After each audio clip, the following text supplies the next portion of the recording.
Hey everybody, welcome back to Keeping It Real with Tiff and Carl. I'm Carl Rabun, I'm Tiffany Salcido. and we are getting started off in fall, and the weather's changing. It went from 106 to 105 today, so I'm feeling that weather change. I'm seeing the leaves. I don't know if they're falling off because, it's the season change or it's because they're dying of heat. Not quite sure. My dad, my dad lives down near you, Tiff, and he Hmm. sent me a picture in his car. It said it was 135 degrees. Hmm. And I Hmm. said, that's not possible, It right? is It must possible. have been AI or something. No? It is hot. It is super hot. So today's high for us is 111, 111. But we've got this wind, and that wind is so hot. I was in the pool yesterday all day. We just stayed in the pool all day, and the water in the pool was 92, and it felt cool. So Yeah. I would get in and I'm like, oh man, the water's cold today. My husband's like, it's 92 degrees. It's just really hot outside. So it does. I can see like in the sun, a car sitting in the sun could easily get up to 135. So don't leave your kids or your dogs or your animals in the car. But it is really uncomfortable. So I am making an executive decision to stay in the house all day today. Thank you for central heating and air. Let me tell you. Yeah, I hear you. Yeah, me too. So yeah, I was in my rental car. I was coming down from Reading. So I Mhm. trained in Reading yesterday, and I went straight to band practice after because we have a gig next week. Mhm. And I walked in the door, and my friend he uh he gave me a quick bro hug, right? He's like, "Oh wait, everyone, come hug Carl. He's got AC. He had the AC on." And people are like touching my arms, and it's like, "Oh wow, you feel so cool." The band rehearsal spaces, they're not very well insulated Right, per se, right. and so we had a couple fans going on, and I was a sweaty mess by the time I left. But yeah, I mean, thank God for AC. I hear you. So Let me ask you a question. Like we rent cars all the time, right? Because we're always on the road. But do you do you I'm trying to find a nice way to say this. Use and abuse that rental car AC? Like, do you have it on sub-zero the whole time? mhm. Yeah, Okay. I just yeah, laugh. I just laugh because I drive rental cars different than I would drive like my own vehicle. yeah, So whenever we're in a rental car, it's like the coldest it could be, as long as it can be, you know. And yeah. in my own, I'm like, okay, it's comfortable. Let's turn it down, or let's put the fan down. But I'm in a Beyonce video the whole time I'm in a rental car with it just flow. Yeah, I'm like, That's I'm why I going to would put never it buy a down to rental car. three. What's Mhm. that? That's why Never I will buy a never rental buy a car. rental car. I will Hmm. never buy a used rental car ever, ever, ever, Yeah. because we drive it like it's stolen. You know what I mean? Yesterday, I actually turned it up a little bit because my hands were getting so cold when I Right. looked out. It was 109 degrees outside, but it was 60 in my car. Yeah. Yeah, but no, I need the AC. Well, two things, right? First of all, because I'm just a habitual sweater. I Mhm. can't help it. I sweat when it's 62 and humid, right? So that's why if I ever wear, if you, I'm always in short sleeves. When I train, I'm in short sleeves, right? If I'm wearing a hoodie, I pull my sleeves up.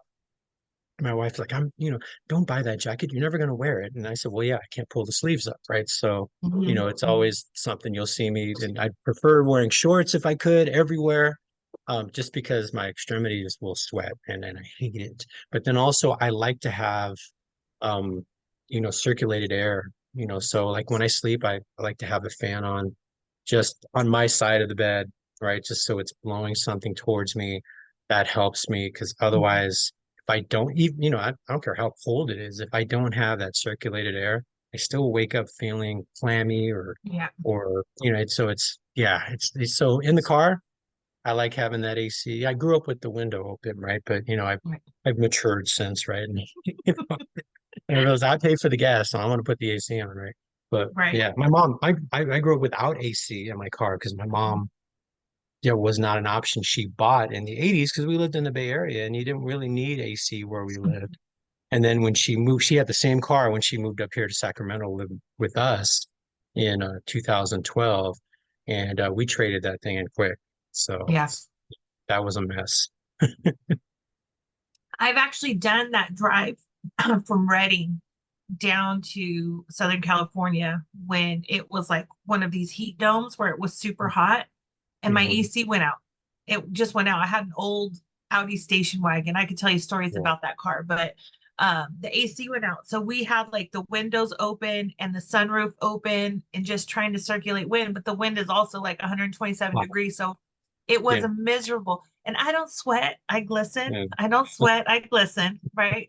But it was so hot. We were like going and stopping at like gas stations and filling up like the cups with ice and just Mhm. like keep putting Yeah. ice all over us because it was so hot and it would like we'd Yeah. immediately dry. We'd get wet, damp, and you'd feel like the hot air hit the cool skin and you're like, oh, this is comfortable.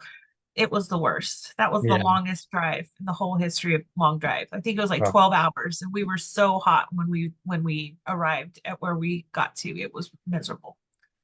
Miserable. S- Speaking of long drives, I made that long drive through Reading.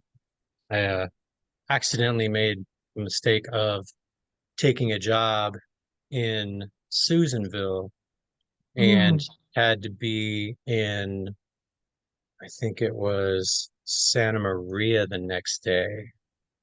And, if you guys don't know, Susanville's way up north and Santa Maria is on the central coast. And so there's yes. no easy way to get there.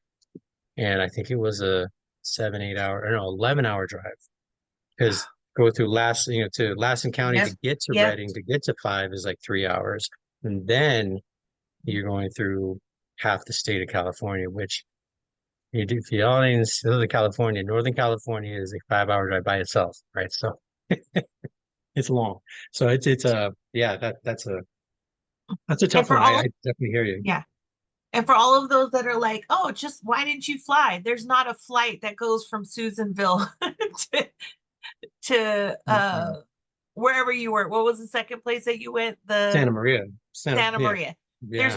There's no flight that goes either direction. I mean, no. It's No. people like California is such a big state. I don't think like many people realize how big California is, but you can really get messed up when you're agreeing to places. Like I Google map everything now when I'm doing my schedule. If they're like, "Oh, we need you in Reading," and I'm like, "Cool," and they're like, "Oh, can we get you over here in this other place?" I'm like, "Hold on, no, that's gonna be a no for me, dog." Yeah, Like, yeah. it's a I 17-hour drive to get there, and I don't have the capacity to do it. no, like What's driving up to Crescent City, oh yeah. right? That's and if you guys don't know, going up Highway 101, it's not an easy drive. It's not quick. And there's a airport, but I had a flight in from San Francisco to Crescent City, and on the way back, there was no flight that night, so I had to wait till the morning, and it was socked in with fog, and the fog You went stayed nowhere. all day. And the last flight that was coming in was at 2 o'clock in the afternoon, and it said if it doesn't land, we don't have another flight until Sunday. Mm-hmm. And so we heard the plane coming in. You could hear, we're like, oh yeah, yeah," and then it just kept going. I ran to the rental car place. I got the last rental cars. I had to be in Tahoe the next day, Mm-hmm. and a Mm-hmm. little Toyota Yaris that I barely fit in at the time. Yeah. And yeah, it was a 7.5 hour drive. I got to bed at I think 12 o'clock. I had to be up at 4:30 the next morning. It was just yeah. So when I travel certain places that are remote like that, I give a day and a half, right? And Yeah. so they're like, don't schedule me something on Monday if you want me to be there on Tuesday. So, it's definitely a plan, like you said, and there's some places that just are unmanageable. Well, I will say when I work in Crescent City, I will either fly into Medford, Oregon, and that's United. Well, again, I'm thinking about where I'm from, where I come from, and where it goes to. So United will fly into Medford, but it's one of those little planes, and so you do Double run the jumpers, risk yeah. of weather. Mm. But if I want to be more certain, I actually fly to Eugene, Oregon, and from Eugene, it's about a 3 hour, 3.5 hour drive to Crescent City. because there's not a major airport around there that you No. can rely on the planes because again Yeah. weather. I once had to go to Modoc County, Hmm. Alturas, Hmm. which is like 3 hours from Reading, Hmm. and they have an airport that will fly into Reading. So my plan was to fly from Southern California to Reading, and so I flew to San Francisco and then San Francisco to Reading. But the flight from San Francisco to Reading got got delayed, and then it got delayed, and then it got canceled. So I'm sitting in this airport in San Francisco. I have to be in Alturas the next day. It's now like 3 in the afternoon. Same thing. I grab a rental car. Now, mind you, the plane got grounded for weather. I had to drive through that storm. It took 9 hours to get from San Francisco to Alturas. I got there again like around midnight, have to train the next day. But I had already, the 9 hours was after the 6 or 7 hours I had already been in the airports and flown and been waiting. So that was a long freaking day. Yeah. And you still got to show up and say, "Good morning, everybody. How are you doing?" With your designer bags under your eyes, try, try, trying to hide the fact that you didn't sleep all that night. It it's rough. They think it's a glamorous life, and it can be, but it is rough on these It's streets. Let fun. me tell you, It's it fun, is but it's fun. not glamorous. It's not No, glamorous. I mean, the first time I did Alturas, I just said yes, and I didn't think about where it was until I realized the week before that I was coming from Fresno to Alturas. And mind you guys, there is no straight road from Fresno to Alturas. no, no. And so you have to go from Fresno to Sacramento over to Tahoe and then go to Alturas, which is another 3 hours after that. And so I didn't pull into or to Reno. I didn't pull into Reno till like midnight because that was a 7 hour drive from Fresno to Reno. Stayed, got 4 hours sleep, got back on the road on the way to Alturas. And I mean, so that's definitely something, that happens. You have to be able to plan it out. Um, I was going to ask you one of my questions. I was going to ask you, Tiff, was Yeah. just talking about driving. What's your favorite drive that you make? Not when you get there, but the favorite drive that you make from, to a training destination. Mm. I really like Ventura, driving to Ventura because I go through the mountains and I get to Mhm. drive through some really pretty roads. I really like, that's it. That's the only one I like. I mean, so again, I live in Southern California. It's a journey to get anywhere, right? So I mean, going to San Diego, I like, if you ask me like what's the best places, I don't necessarily love the drive, but are like the easiest. I love San Diego, I love Orange County, and I Kern County is actually pretty close for me. Mhm. So those three. I do love the drive to Inyo and to Mono County. So I actually do really enjoy going from here into the Eastern Sierras. I really enjoyed that drive. So that's one that I do like. I almost forgot about them. I do love going out there. And let me tell you, I love Bishop and I love Mammoth. I love the people there. I love those counties. Every time I go, the last time I went, I was driving um, through, you have to drive through Bishop to get to Mammoth from the direction that I come. And so there's a brewery there, and I love stopping at breweries. I'm a brewery connoisseur, but there's a Mountain Rambler brewery in Bishop, and I like to stop there and eat because they have really good food too. So usually I'll stop there, have a bite, and then head back up the mountain because Mammoth is still like another 45 minutes or so from there. But last time I went, one of my people from my training classes was in the brewery, and they came up and started talking to me, and I felt like a celebrity. It was so cool. And then I felt like I fumbled the whole interaction because I was like, because I didn't know how to react. It was just a weird thing. But it's really cool when you run into people in the community that you got to interact with in a professional setting. And they're such a small town. Um, you're bound to run into people anywhere because they're all there. But it was really cool. So I like that drive, and I like Ventura. Of course, I'm very partial to the beach, so I like going to the beach. Yeah. Um, Cool. Yeah. My favorite destination is Ventura.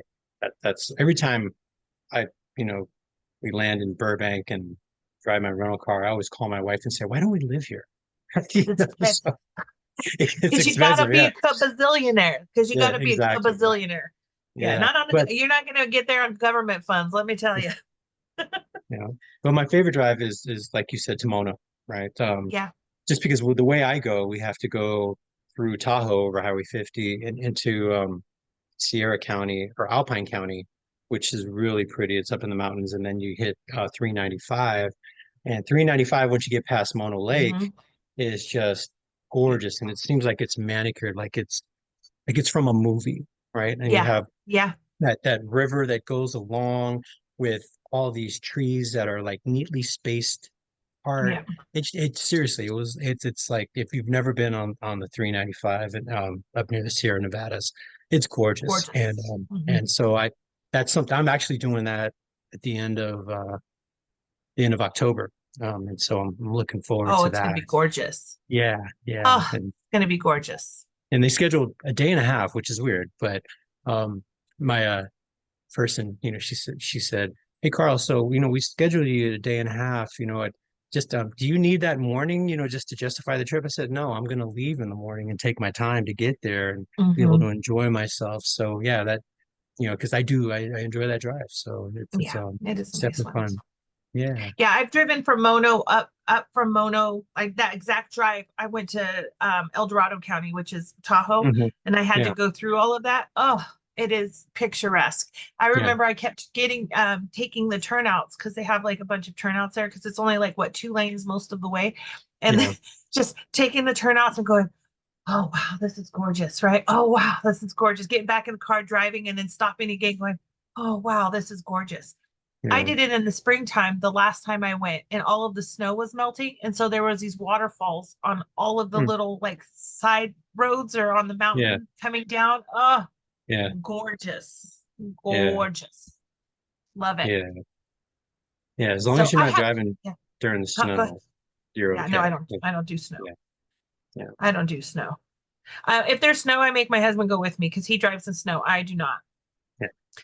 What last time, okay, so this is stupid story number two here. So the last time that we went to Bishop, it was snowing. And it doesn't snow in Bishop, but there's snow around, like it's Hmm. whatever. Yeah. So we're on our way back. We decide to explore, and there's a camping spot out there called Kennedy Meadows. And so in the summertime, it's a beautiful place to go camping. And so there's snow on the ground, and we're in like a rental car. So it's not like a rental 4x4. It's not a rental Jeep. It's like a, I don't remember, like a Ford Taurus or something like that. It was a sedan. So we're driving, we go to just explore. We take a little detour to go drive up to see Kennedy Meadows and see what it looks like right now that it had snow on it. And so as we start to go up the mountain, and mind you, dry at the bottom of the hill. But as we start to go up, you start to see there's more snow, and then there's more snow, and then it's not plowed. And then all of a sudden I tell my husband, like, hey, I think we've gone as far as we need to go because we don't have chains. We've gone as far as we need to go.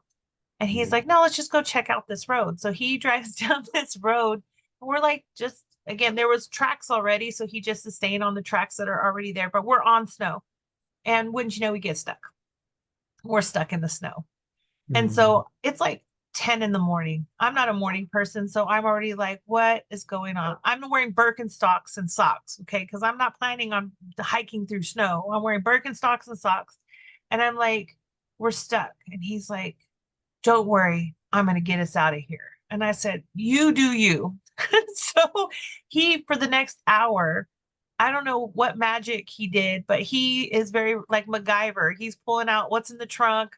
Let me air down the tires. Let me go reverse back, reverse back. Like we got out of the snow. And so we get back into safety. And so I tell him, what did we learn from this? What did we learn from this experience? And he's like, absolutely nothing. I had so much fun. And me, we're out in this remote, snowed in place, stuck in the snow. And I was thinking to myself, this is how my Dateline episode is going to start. They were like, they were on a leisurely drive in Bishop and ended up stuck and they died there. Like, I was already going worst case scenario. And he's like, I had a great time. I was There like, was a Ford Taurus that was abandoned that had both doors open with all the luggage in it, right? yeah, all we found were her wet socks and no Birkenstocks. Like that's how I was narrating how it was going to start my Yeah. episode, but it was fine. It was absolutely fine. I They were and it was funny, showing. Yeah, huh? yeah, go I ahead. just said I just stayed in the car and told them if you need me, let me know. Just I don't want nothing to do with this. To tell me how to help you, but if not, I'm going to stay out of your way and just sit in the car and plan my Dateline episode. They were showing it, The Sopranos were doing a rerun, and so they showed that episode where they're all stuck in where two guys are stuck in the snow, and all Yes, they had to eat was ketchup, and one of them yes. had Tic Tacs. You had Tic Tacs the whole time? Why didn't you? That was a great episode. Yeah, You yeah, know, they never did find that guy that they were no, looking for. That no. is a plot hole I will never forget. I'm like, he's still out there. Yeah. He's You still know who out there. wrote that? You know who wrote that episode? Who? Stephen King. Really? Yeah, Well, Stephen King, you left that hole. I'd like a movie to explain what happened to that man afterwards because it has always haunted me that they never found him and nothing ever happened of that. No revenge, no nothing. yeah. All right. I have a question for you. This is a Okay. silly one. Okay. If you were in a coma, what song would bring you back to life?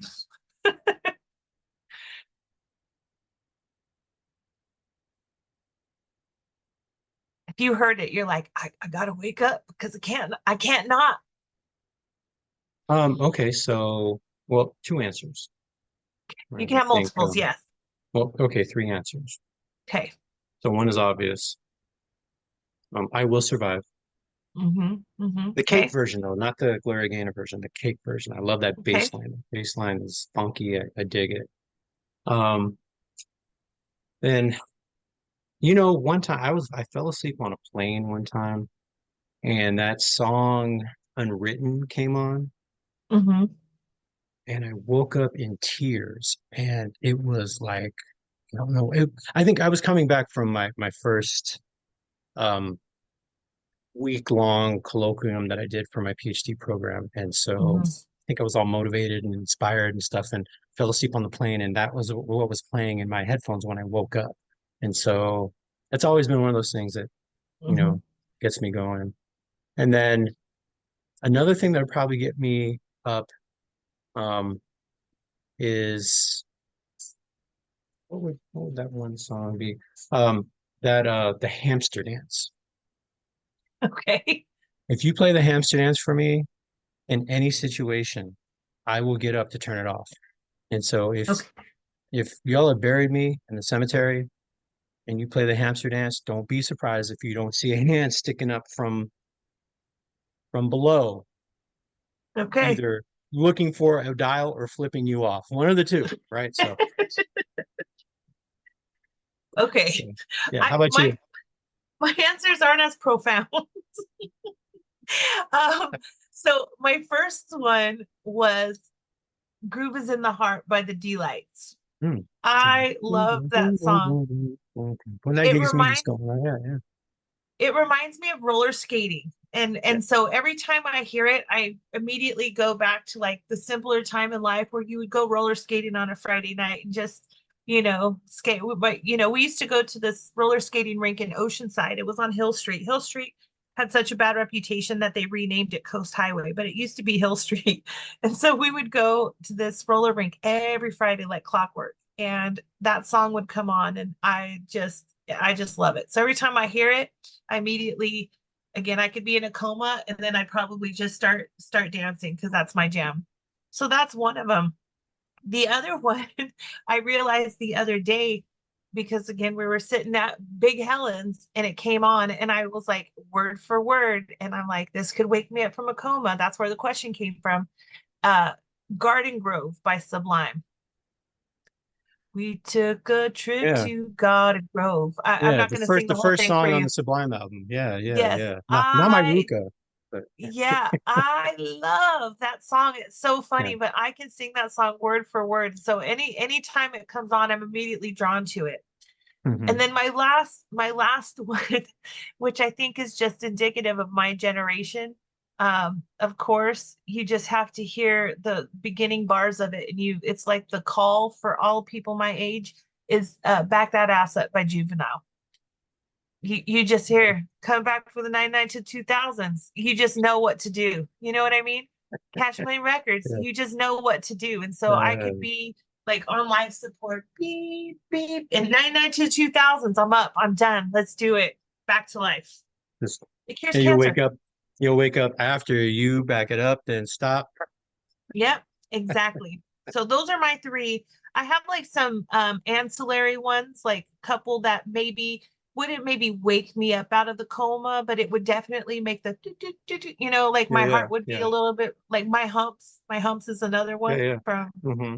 Black Eyed Peas. That would be another one that I would probably have some like involuntary movements in my coma, but those are my three. Guard, I don't know, random selection. Cool. Yeah, that makes me think. I mean, there's a similar question, Mm-hmm. and I don't want this episode to be about questions. It could be, I don't know, Could but be. so just thinking about that, the coma song. When you're driving on one of those roads that you don't want to be on, I spent so much time Oh, on Highway 41 in between, Kettleman City and Paso Robles, yes. at 11, 12 o'clock at night, because I used to make that drive all the time, or just coming home from a training or whatever, and you're tired. What's something that you put on that just automatically just like gets you going? Album wise, there's two, three. Well, there's three. Okay, three albums or Yeah, three genres. yeah. The first two are albums. The first album that is going to be a pick me up. And by the way, my horrible highway that I need to pick me up on is Highway 20 going from I-5 to Lake County to Clear Lake. I Yeah, absolutely hate that stretch of highway. Like with yeah. all of the I've done that passion in too. my soul, I Yeah, absolutely despise that road yeah. 100%. So with that road, I love the Lady Gaga, the Fame Monster, her first album, the Hmm. Fame and the Fame Monster, the Yeah, deluxe edition. You can put that on. I have a full on concert with choreography the whole way. That's yeah. number one. Um, if I'm needing to feel spirited, um, then I choose Beyonce's Lemonade, beginning to Mm. end, Okay. beginning to end. And I will again full choreography, sometimes costumes if I have them available. I I can't even. I don't want the Beehive to come for us, but I can't even say I'm a huge Beyonce fan.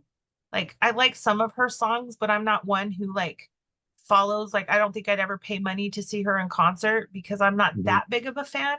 But her Lemonade album, ch- Chef's Kiss, Yeah, beginning to end, it's dope. yeah. So that one. And then if I'm really feeling like I need to be motivated, uh, Tool. uh, like Tool, Which one? just Tool radio, Just any just tool. Tool, Okay. just any Tool. Mhm. Enema is like one of my favorite songs from them. I used to drop my kids off at school and I'd be listening to that and they'd be like, Mom, can you turn that down? Like, I'm trying to get ready for work. Yeah, Right now I'm trying to get ready for work. So the when I need to like be pumped up and maybe again that drive to Clear Lake, you're fighting for your life the whole time. yeah. That might be the one to get me in the space to fight for my life if I had to. It gets me really pumped. Pumped. Cool, Don't talk to me after I've been listening to Tool. All right, get you. Love Tool. cool. Tool Perfect Circle, those two together. Oh, love Yeah. it. What about you? What is your pump you up music? I have a couple albums that I do. Like you said, I mean, there's nothing like an album that front to back. Mhm. Um, but I'll do Sublime's 40 Ounce of Freedom. Oh, that's Right. another good one. I know it back to front too, Mhm. Also the Houses of the Holy from Led Zeppelin. Although Mhm. if Mhm. I'm really starting to see ghosts out there, I'll put on rock and roll, and which is on four, and that'll get me going. Um, and then what was the other one? Toxicity from System of a Down. If I want to Like that just one. if I'm on the road and I need to speed up a little bit. But if I really want to just be energized and just focused and it gets me through, past James Dean Memorial and just keep on going on Highway 41 is Purple Rain. So I'll put on Purple Rain and sing it front to back. And What's your favorite song on Purple Rain? I just need to know what's your favorite song. it changes. It changes. Right now, my favorite song on Purple Rain is Beautiful Ones. Just because I saw Purple Rain a couple weeks ago, and my favorite part of that movie is when he's, do you want him or you want me? Because I want you, and then they pan into her face, and Yeah. you can just feel like there's nothing else there between him and her face. And like I feel Morris is like I standing next to her, and you don't even notice Morris anymore because it's just I love that. Right. And but also, maybe I'm a star or something I love too. That's that, at yes. the end and how it gets going. But yeah, I mean, all of them, they all change. Oh, It changes from different times. Yeah. The Beautiful Ones is always my favorite. I love that is my all-time favorite Prince song. All Yeah. time. Like you can put that on any time and I'm gonna sing. I'm gonna sing. I can't sing. Let me tell you, I can't sing, but I'm gonna sing on that one. That is my jam. Yeah. Love that song. That's the one I can't do front to back. So, it's just like if I sing a Earth, Wind, and Fire song, I let someone else sing the Philip Bailey parts. Yeah. So, when I love that Prince like, song. I'm just like, okay, go ahead, boy, go ahead. Right. Do you know what my Mm. dad used to tell me? He would say the more you turn up the volume, the more you sound just like him. So basically, you try. Mm. Oh, I love the Beautiful Ones. I'm gonna listen to that when we're done here today. Love that Yeah. song. But there's nothing like music. I mean, it's better than caffeine. It I've is. tried to stop at gas stations to get caffeine, and sometimes it doesn't work. But if I put on Purple Rain, or if I put on Houses of the Mhm. Holy, I'm there. I'm Yeah. locked in. I'm ready to go. So, Yep. and Yep. toxicity, I can't drive on a windy road because I might just drive off the road. But if I'm on a straight, if I'm on five or something Yeah. else, yeah, gets me Well, when going. I listen to Tool, I do have to put cruise control on because that's Yeah, not a hit the gas kind of type yeah, of music. I'll be like yeah. smashing 125 down the highway. So Ridiculous. Yeah, cruise control, so I can have the full experience. yeah, Yeah, absolutely. Cool. I did. There was a whole time though, I can say when I used to go to work that I would listen to that every morning before I went to work because I needed like the pick me up. I needed the like to get in the zone so I could come to work and tackle like whatever it was. And I just laugh because my kids now like we hear Tool and they're like, this reminds me of when you used to take me to second grade. Um, Oh, sorry. Sorry. when But I they would love take it. my daughter to school, I used to play Lovely Day by Bill Withers every morning. Wow. Just, and she'd be in the back and when I look at you, right, she'd Yeah. smile. Anyway, so yeah, yeah, I was I wasn't memories. that kind of parent. I wasn't that kind of parent. As long I sent as my long as you're kids all not playing pumped up. sober, as long as you're not playing sober. Okay. I I Yeah, had my kids I had my kids going to school high on Tool. You know what I mean? yeah, Like, that's what yeah. I did. My But anyways, mommy's an they're fine. imbecile, They're fine. right? My mommy said, "Don't trust her," right? So, Well, the other thing too is that they used to have this principal, Mr. Hickson, and he was such a nice guy. He was so nice, and he would like sit out in the drop-off line and like greet parents and greet the kids. He was like mhm. an exceptional principal. But I used to always say, "Hi, Mr. Hickson," and my kids would say, "Stop talking to him." So I would make it to say, "Hey, Mr. Hickson, good morning." And my kids would be so pissed at me for like talking to their principal.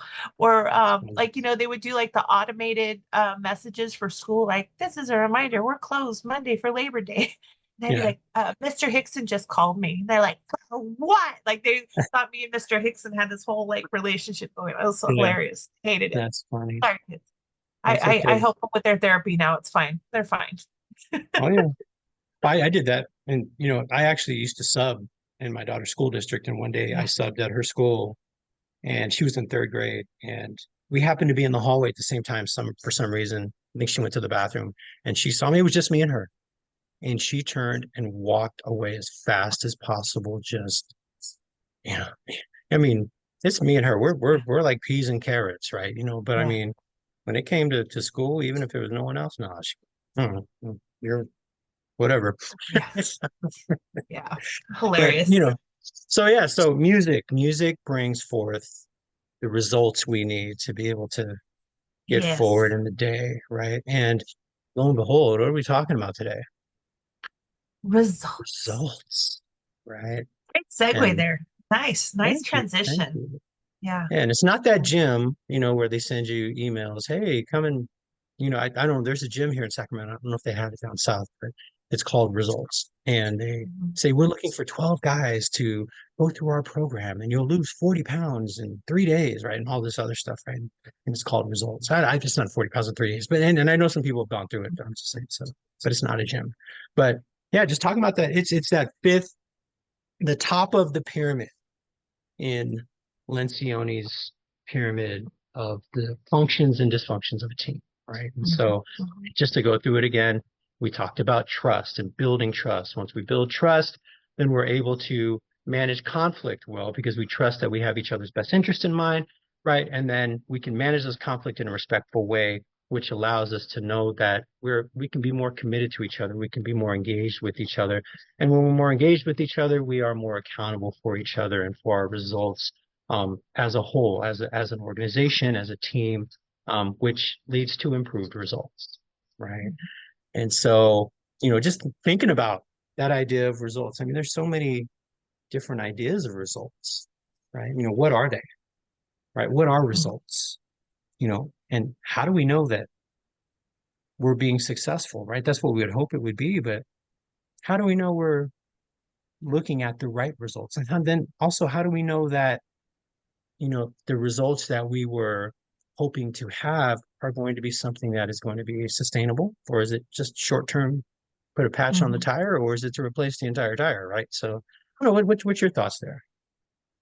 So there's a couple of things that when I think about results, the functions of a team model, the main component of results is that it's collective, not individual. So it's Right. we versus me. And so the goal is like, is the organization successful? Are we working individually towards the organization success, or are we working for ourselves? Mhm. And that's something to keep in mind. It always reminds me of that show, The Weakest Link. Remember, you are the weakest link. Goodbye. Yeah. Like Yeah. we're only as strong as our as a team, as an organization. We're only as strong as our lowest producer, whatever that looks like. And Hmm. so, how do we think about results on a global level, not just on an individual level? The other thing I think about from a results perspective is like, what are we actually trying to do? Like, what are the results that we're looking for? And so for me, it always comes back to purpose over production, right? Purpose over production. So from a welfare to work perspective, as an example, I remember working in one county, and the way that our results that we were measured on in terms of like our effectiveness as an employment counselor, we had three measures. We had a measurement of engagement. So, how many people were participating in their 20, 30, or 35-hour requirements every week consistently? So, how many people were participating in activities? The second, the second thing that we were measured on was employment. So how many clients did we have that were employed at least 15 hours per week? And then the third one that we were measured on was employment stability. How many would keep that job for a month or longer? That's what we were measured on. So my first thought here is number one, the goal of the welfare to work program is to get people off aid and get them into full-time employment that doesn't require any more public assistance. So the goal is to get them off of public assistance and into sustainable, self-sufficient employment where they can sustain their own family. But that wasn't measured. What was measured was how many people were going along with the program, how many people were working in the program, and how many people can keep a job in the program, which basically undermines like what the goal is. You're basically saying how many people can you get to be compliant with this program, but they're still on cash aid. So really, what did we win? Like, how effective am I if I still have people on cash aid? That's not the goal. But Yeah. that was what I was measured on. That was what I was measured on from an organizational standpoint. My effectiveness was tied to how many people did I have on cash aid that were going along with the program, not how many people did I get off of the program, which is what my focus was. Sure. And so I always, again, results, the results that you're looking for, if they're not tied to what again, the goal of your organization, whatever that looks like, then are they realistic? Are they helpful? Does it, like, what are we measuring people on? What results do we want? Because innately, I think people want to be successful in their roles. But if you're saying the way that you're going to be successful is if you keep people in the system, then that's what I'm going to do. Yeah, But that's not the result of the organization. So there's a disconnect there. yeah, So no, those are my absolutely. thoughts on results. Mhm. Yeah. How do we know that what we're doing is effective, not just right then and there, right?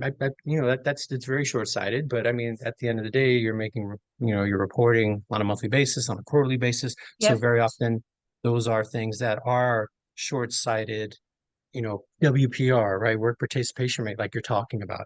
How many people are participating in activities, right? So that's something that we need to push up to, the state and the stakeholders so that we can show that, our program is making progress. But you know, what is it talking about long term, right? We had before we created our own workshop in Kern County, we had another organization that had a 2-day job club, right? Mhm. And the job club was interviews. We're going to teach you how to answer interview questions. We're going to teach you how to dress, and we're going to give you a resume, Mhm. and then we're going to give you a list of places that are hiring. Go forth and prosper, right?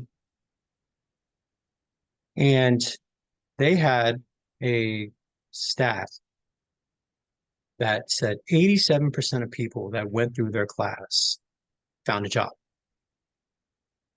And so that was a great stat that a lot of people talked about. Wow, and they would sell that to clients. Hey, you get through this class, there's a good likelihood you're going to get a job. So pay attention, right? And so that's a short-term goal, right? You get a job, we Mhm. check the box, you include that. But it was funny because case managers weren't necessarily feeling the effectiveness of that because a lot of our clients that were finding work coming back, they cut my hours or I quit because I didn't have childcare. I didn't have, gas money or, the bus Mhm. days just was too hard to get to that job. Or I showed up 5 minutes late and my boss said, if you show up 5 minutes late again, I'm gonna fire you and I don't need to take that from anybody. Or that customer was, in my face. So I told her what's what and I got fired. Right. And so there's just all these revolving doors. Just because you have a job doesn't mean you're keeping a job, right?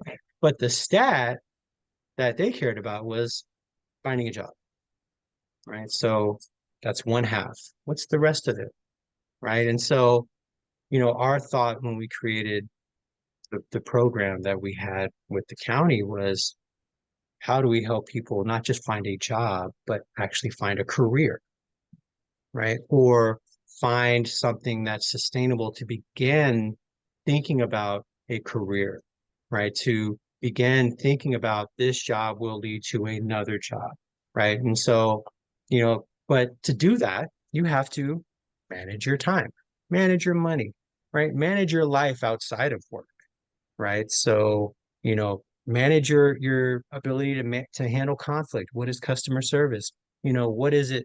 Who are we focused on? What are our long-term goals? If we have a customer who is being snotty at us, do we just say, I don't need this and walk away? Or do we say, okay, so this person, how do I handle that person? Right? How do I woo-saw myself through that situation? Mhm. Mhm. Right? So to have those types of conversations, it was more than just 2 days. We made it a 3-week class, right? And so the first week was instruction. The entire week was conversation, role plays.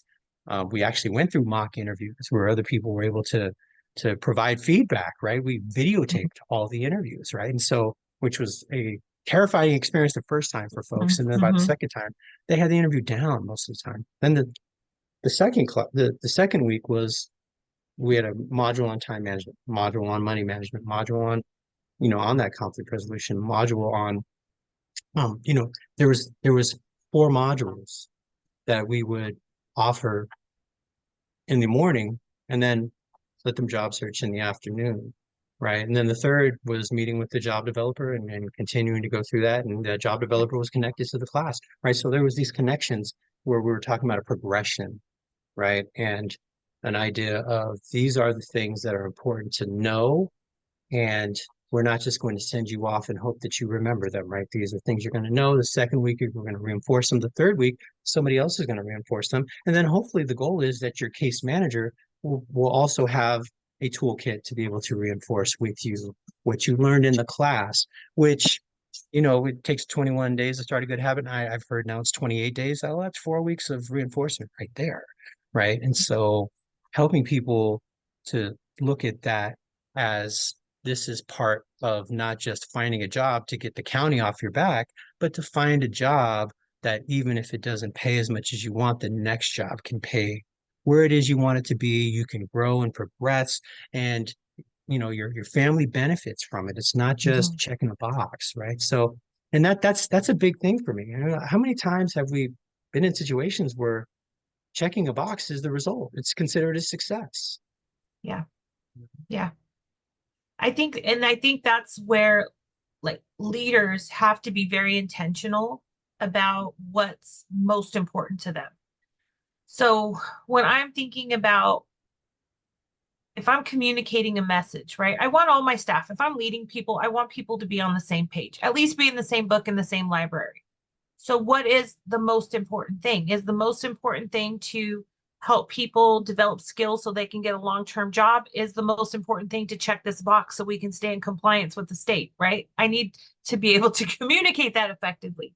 Mm. But I mean, this is not just true for government organizations, but every organization, every company, whether you're for profit, non for profit, whatever that looks like, you have to be clear on what is it that we're trying to do here so that people below when they're making those moment to moment day to day decisions can make decisions that are in the best interest of the long term, not just the short term goal.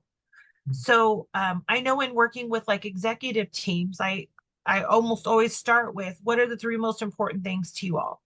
And what's really interesting is in working with like executive teams, they're oftentimes have a really hard time articulating the three main things. They go in all kinds of different directions. And so that's like one of my first exercises is let's agree to as a team, right? Because you're all communicating to your respective teams. Let's communicate as a team. What are the three most important things for the organization as a whole? What is it that we're trying to accomplish here? And those are the results. So whether it be, again, customer service, whether it be getting people out of crisis, whether it be reducing homelessness, whether it be to sell a product, whether it be to appease our stakeholders, whether it be to, make the world more ecological friendly. Again, different companies have different visions and different main things. Whatever that looks like for you, like keep it simple, number one. And then everything that you do as an organization will lead to those results, right? I need to know what they are. So if I'm saying, again, as a company, the most important thing is that we maintain a relationship with our customer because we want to have long-term uh, loyalty from our customers. We're not just interested in new turnover. We want to keep the customers we have for life. If that's what I say is the most important thing, so then me as a maybe front level, bottom level person, knowing that it's important to keep our customers, I can make decisions in the moment with that customer that's going to preserve that loyalty. How can I take care of you? Here's what I can do for you. Here are some options that you have, if that's the most important thing. But if you're telling me the most important thing is that we get new customers, new customers, new customers, I might be offering the moon and the stars to new customers, but our old customers, like, we already got what we wanted from you. I may not give you the same level of service if that's what you've communicated as the most important thing. And the results will show that. The results will show that. So I think that's like the first step of having good results in any company, organization, whatever you want to call it. What do you want to do? Like, what are the three main things that you're striving for? And then everything else will kind of trickle down to that.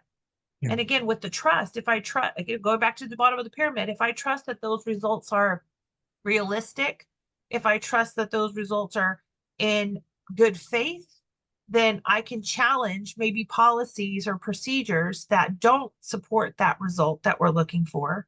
If you're telling me, like, oh, the most important thing is to maintain customers, but when we have promotions, it's only for new customers, not old customers, I can say, wait, wait, wait. I know that one of our goals and the results that we're doing is to keep customer loyalty. This seems to contradict that. I can challenge that because I know there it's not going to come down on me, right? And then I can be committed to that. I can be accountable for that. And that's what's going to lead us to the results. I think too often leaders just look at the results. They're looking at what's at the tip of the pyramid. They're looking at outcomes, but they're not seeing all of the stuff that's happening below the surface. And they just demand more and demand more and demand more without doing the work below. What do you think? I think the further you go up the chain, the more you are intimate with, those results and the stats, and the less that you are in touch with, what's driving those stats, which are your staff and your customers, right? And Mhm. so it's hard. I mean, we've already talked a little bit about, that CATS diagram, right? So, the idea that the further you go up the chain, the more strategic your focus has to be, and the less focusing on specific customer experience, right? Mhm. And so it has to be intentional, right? The less that you're with line staff and working with that end user, and if you're not accessing that line staff to talk about what the experience is for the customer, then it's hard for you to make that decision, right? Of what is the best decision. I mean, because what you have in front of you are what the board wants, what the stakeholders want, what the county wants, what Right. the state wants, right? And what they want are the numbers that show that you're being successful, right? What do the numbers mean? And how do you get them, right? You talked about those three things that, you want to accomplish, right? And if you even just dig the next level up, how do they relate to overall what you want to accomplish, right? Your vision, you know, goals and vision sometimes can be different, right? Your vision Right. is what we want to do, right? I mean, you're if you're UNICEF, right, end child hunger Mhm. worldwide, right? That's a vision because I mean it's pie in the sky, it's shooting for the moon. It's not something that we may be able to accomplish, but our goals that we're setting are working towards those. Right. And then our Right. mission, right? And our mission are how do we accomplish those goals, right? And so, and then you have underneath the values, purposes, right? So how we as an organization work towards those goals. When the bank that I worked for, they had two sets of values, right? They had one set of values for who we are together, how we work together, right? And then the next set of values were how we interact with the community, right? And so, the community values and the values we have for ourselves and how we work together. And so those are two different things, right? And this is what we show to the outer world, but this is also what we do for each other to make sure that that is shown. It's part of that, like you mentioned, we talked about already the parallel process. How you treat staff is how staff treats their customers and ultimately the community, right? And so if you're putting pressure on staff to get wallet share or to get referrals, right? And you're getting a teller who may be a little shy but is, very new, does not necessarily know how to ask, or maybe somebody who's just very blunt and asking for things. I mean, I hate that whenever I go to a bank and someone's like, well, do you want to open this? We have this, we have this this offer right now. If you do this, you get 20% off. And they still haven't given me a reason why I want to increase or switch to them, right? Most of the reason I'm going to go somewhere is because I trust that group, right? I know what to expect from them, right? I'll pass up some short-term, offer of something to be able to know that this is what I'm getting, right? And I know what Mhm. to expect. It's just like, you have do you have a favorite restaurant that you go to? Even it may not be the best restaurant in the area, but it's just a It could be a hole in the wall. It could be a place Chili's. that Chili's. Okay, cool. I Chili's, don't. that's your spot. That's my spot right now. Chili's is Yeah, my spot. yeah. Yeah. And I have one here that we don't go to all the time, but when we go there, we just feel like we're home, right? Yeah. And it's because there's one waitress that was helping us for a very long time. And every time we saw her, maybe 3 or 4 times a year, she would stop and ask us about our house because we were buying our house. And in the process of buying our house, we went there a couple of times and she talked it through us and she just made us, she was we used to call her auntie, right? We want to sit in the auntie's section. Auntie section was always full and the Hmm. rest of the sections were maybe not as full because she made us feel like she cared, she was interested. Oh, so how's your house going? Right. And 4 or 5 years later, hey, so how's your house? She may not remember our names, but she remembers, the things that were important to us. And so, looking forward to seeing that person, right? She didn't offer us a discount. She didn't hook Right. us up, right? Maybe with extra coffee, if we asked for it. But you know, I mean, it wasn't any incentives other than the fact that we knew that when we interacted with her, she was going to talk to us about something that meant something to us. She Hmm. remembered something about us that we mattered, right? Right. So, and I mean, the food's good. I mean, but it's not the 5-star Michelin rated place, Like right? Chili's And is. so like Chili's, yeah. I mean, and then Chili's has those takeaway margaritas. So I mean, it's what are you gonna do, right? So, you know, um, Yeah. but just thinking about where is that place that maybe not the best place, but our favorite place. And why is it favorite? It's because there's probably some connection, some personal connection that Yeah. is made, right? And so that's the important thing to remember. When you're working with customers, what is the impact that you have on them, right? Hmm. When they leave, how do they feel about their experience and how much are they looking forward to coming back? How many clients in human services look forward to coming back to a county office, right? And if you can engender that, how special is that? Because that doesn't happen very often. Yeah. Yeah. I will say, let me defend my Chili's obsession right now. I don't go to Chili's for the food. I go for the service. And we have a bartender. We already know her schedule. We know when she works. And she treats us like royalty every time. There's a bunch of regulars, by the way. There's a bunch. You go to the bar on any given night, it's the same people sitting there. We Hmm. went last evening and we usually get there a little bit earlier, but I got a phone call from a friend that needed some motivation. So I spent some time on the phone with her and then we left. And so we got there later than we usually do. And so there was no space at the bar, but our bartender is so good. There were two random people that were sitting with an empty seat in between both of them. And she told both of them to grab their food and to scoot over so we could get two seats Aw, together. She's like, um, can you guys grab your stuff and move over so we can free up these two seats for this couple? They were like, sure, no yeah, problem. And so she takes care of us like that. She knows our name, she knows our drinks. She is super sweet. We talk to her about her kids. She talks to us about her family. Like she just like you go and you feel like you're hanging out with friends. Again, we yeah, don't get discounts, we don't get special deals or anything like that, but we always feel like we're just hanging out at our friend's house yeah, with all our other friends that hang out there. I mean, again, we're all on a first name basis. That's kind of embarrassing now that I think about it. But like we know Tina that and where yeah, she works at. We know I just spent all night last night talking to this gentleman about TV shows and like the type of TV we were making recommendations about TV shows and having a good old time. And I was just drinking water last night. I knew I had a long day today, so I had one margarita of the month because they're $6. Thank you, Chili's.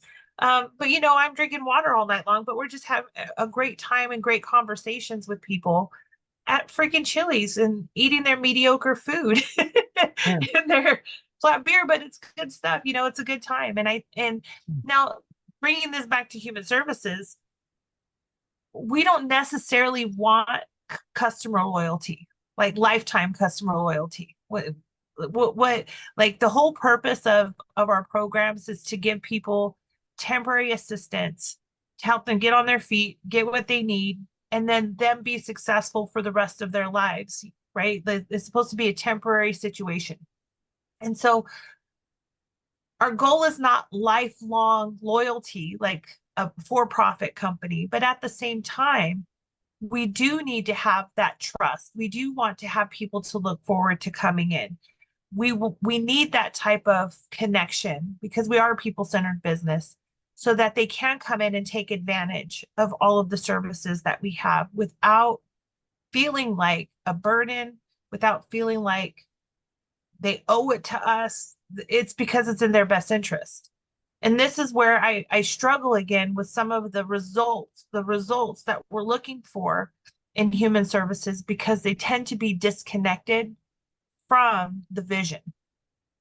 And a lot of that is because the people who are making the decisions aren't the ones doing the work. And because of all of the flaws in the pyramid going up, because there's a lack of trust, because there's a lack of conflict and commitment and accountability, you will never get the results that you want if they're not connected back to, again, why we're here. And I don't want to go into like the whole Simon Sinek golden circle, but it's really like, why are we here? What's the purpose of our existence? And then what do we do and how do we do it? But I find in almost every organization, there's such a focus on how we do things. What's the policy? What's the procedure? Let's check the box.